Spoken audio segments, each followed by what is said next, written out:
After a disastrous Euros, Scotland have dropped down the rankings to 48th place. Steve Clarke looks depressed. He played depressing football. He depressed all of us. But the good thing is, for most people, is that England lost to Spain in the final. I mean, if we put our results in the tournament to one side, well, kind of consider them at the same time.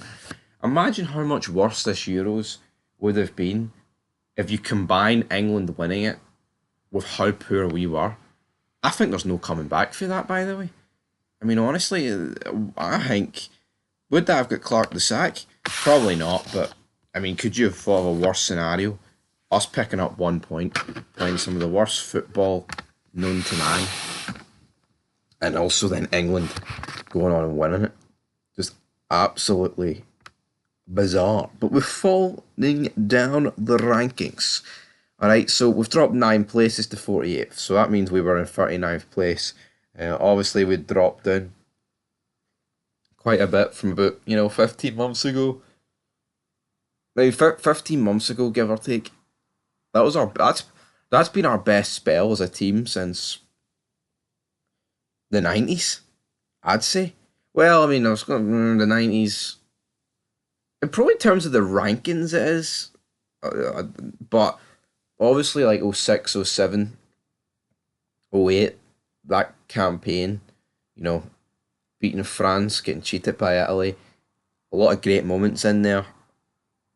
The World Cup finals were both in our group. We should have been through, but we got fucking robbed at the end of the day. But after a winless Euro 2024 campaign, we are now behind the likes of Algeria, Romania, Venezuela, and Panama. I mean, Algeria, Romania, and Venezuela, I can almost accept being behind because I think they're decent nations, especially within their continent. But Panama, I mean, before someone goes, but they're decent within their continent, Panama are shite. There's no excuse for us not to be behind there, man. So let's see here.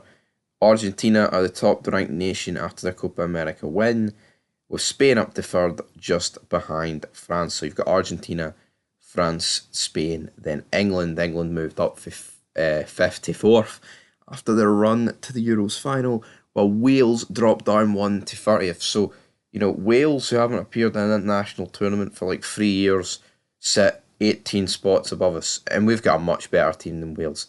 The FIFA World Rankings aren't the end all be all at the end of the day, right?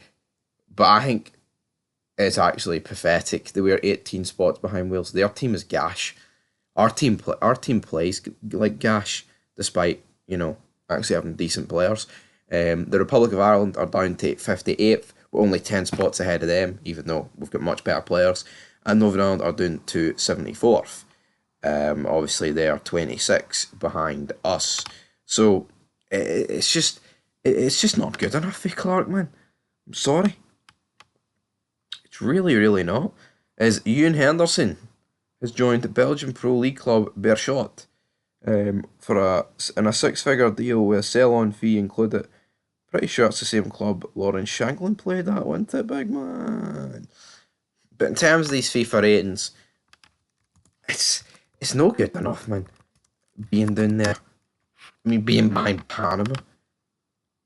It's an absolute fucking... It's a joke. It's a disgrace. Now, in terms of a team that went up, Venezuela actually went up 17.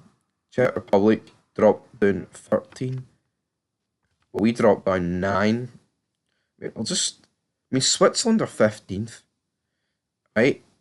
We're like the USA, Mexico, Japan just behind them. Iran are 20th. There's no excuse for us not to be somewhere in there. We've lost 24.88 points. Czech Republic are one above us. You got the likes of Peru above us, Tunisia, Egypt, and Qatar's 34. We are behind Qatar. Russia's 33rd. And they haven't been allowed to play international football in like 2 years. Who's last?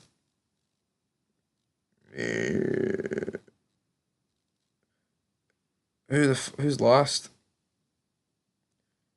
Eritrea, but they're unranked. San Marino's actually last. San Marino's behind the US Virgin Islands and Anguilla. the Turks and the Caucasus Islands, Sri Lanka.